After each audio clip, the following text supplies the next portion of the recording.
This morning, we witnessed the second largest bank failure in American history. Not every day that we have a bank failure. Jane, SVB is the biggest bank to fail since the near collapse of the financial system. A major development in the banking world. The FDIC just reported that California regulators shut down Silicon Valley Bank. Silicon Valley Bank has been dominating the headlines following the worst banking collapse since 2008. Some are calling this an extinction-level event for startups. Everyone is wondering what is going on. In this video, we'll look into who Silicon Valley Bank is, what happened, and the aftermath. You are watching Curious Mind. Silicon Valley is known for its innovative spirit and entrepreneurial drive. It's the birthplace of some of the world's most successful tech companies, from Apple and Google to Facebook and Twitter. But behind the scenes, there's another key player that's been helping fuel the region's growth: Silicon Valley Bank.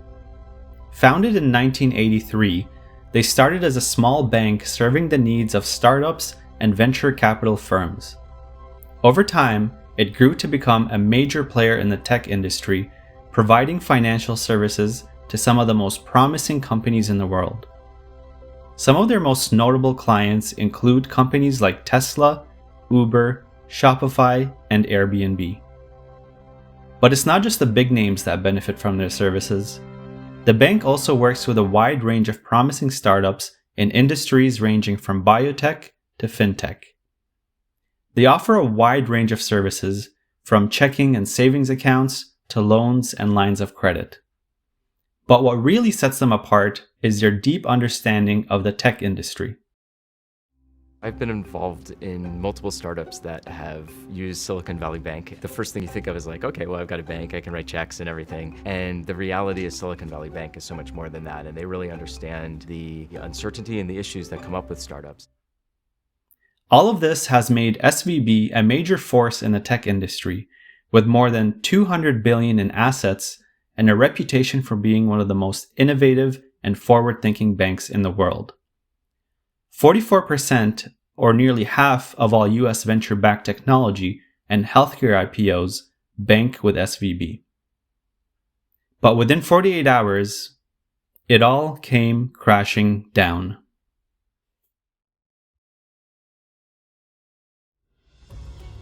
To set the stage, let's go back to 2020. Silicon Valley Bank had $60 billion in total deposits. Their clients were thriving during the pandemic and generated a lot of cash that they then deposited in the bank. Interest rates were at an all-time low and everything was going great. By the end of 2022, their deposits amounted to over $200 billion.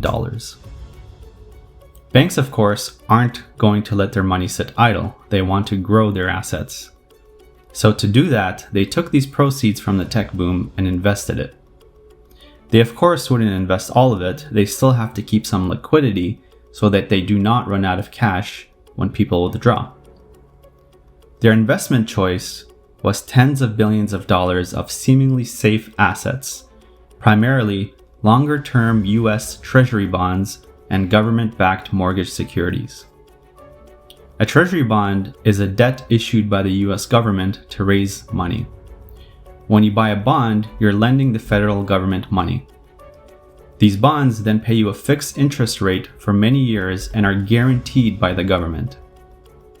Because they're guaranteed, the probability that you won't get your money back by the time the loan comes due is extremely low. So far, everything is still going fine for Silicon Valley Bank. The first catalyst that spelled their doom is inflation. Inflation was running rampant, and to combat this, Fed's Jeremy Powell started to aggressively increase interest rates in 2022.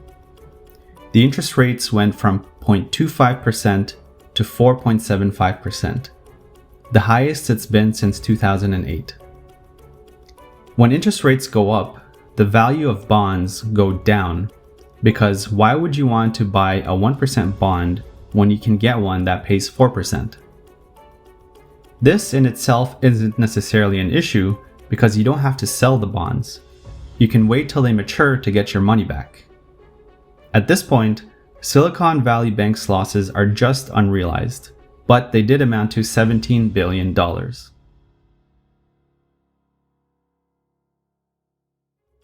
These increased interest rates didn't just hurt the bank, it also hurt their customers. Tech companies were suddenly nosediving, going through layoffs and burning through cash. As a result, they were no longer depositing like they used to, but instead they were withdrawing money. So Silicon Valley Bank's liquidity and available cash took a hit. This was the second catalyst, as inflows turned into outflows.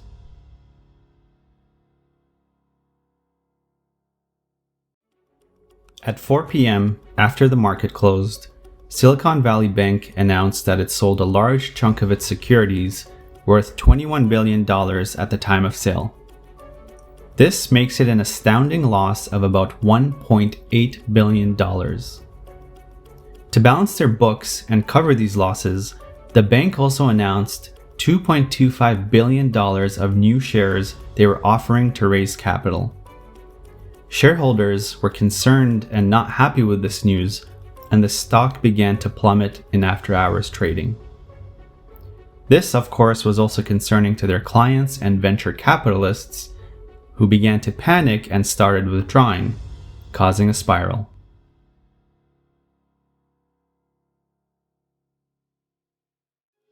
When the stock market opened, they continued to tank and ended the day down 60%. According to the information, Silicon Valley's CEO, Greg Becker, urged calm in a call with venture capitalists, asking these investors not to withdraw money. He added that the bank had ample liquidity to support our clients with one exception. If everyone is telling each other Silicon Valley Bank is in trouble, that would be a challenge. Essentially, he's saying, we are okay unless everyone decides to withdraw. He added, I would ask everyone to stay calm and to support us, just like we supported you during the challenging times. Unfortunately, this was a self-fulfilling prophecy, and panic ensued. This led to an all-out bank run, and no one wanted to be last in line. Venture capitalist firms like Peter Thiel's Founders Fund had told their portfolio companies to pull out all their money from Silicon Valley Bank. This was the final catalyst and the nail in the coffin. Customers tried to withdraw $42 billion from the bank, and Silicon Valley Bank simply ran out of cash. They no longer had enough liquid assets to meet the demand for withdrawals, leaving many customers in a difficult position. The following Friday, by midday, California regulators decided to close down Silicon Valley Bank and put it under the control of the U.S. Federal Deposit Insurance Corporation. The FDIC is acting as a receiver, which typically means it will liquidate the bank's assets to pay back its customers. Silicon Valley Bank is also reportedly trying to sell the company. As with any crisis, you're left with finger-pointing and suffering victims.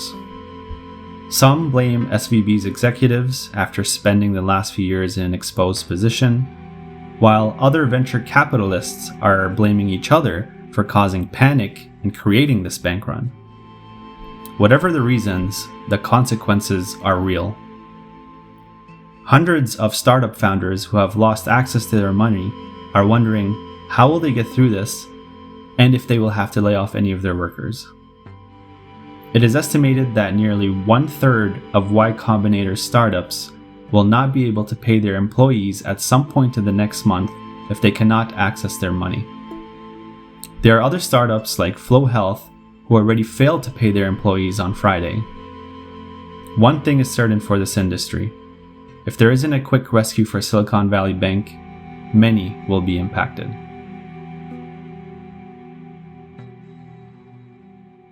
The concern now among individuals is that much bigger banks could be forced to do the same. This sent their stocks tumbling down as well. However, Treasury Secretary Janet Yellen and analysts believe that this is unlikely to set off the kind of domino effect that gripped the banking industry during the financial crisis. The biggest US banks are much stronger than they were during the 2008 banking crisis, in part because regulators forced them to hold more capital and survive numerous stress test scenarios over the last decade and a half. However, with all things, only time will tell. This story is still developing, so we have yet to see how it will continue to play out as this bank's 40-year history comes crashing down. Thanks for watching The Curious Mind. We hope you've enjoyed the video and learned something new. Don't forget to subscribe for more content like this, and if you enjoyed it, give us a thumbs up and share it with your friends. See you next time, and remember to stay curious.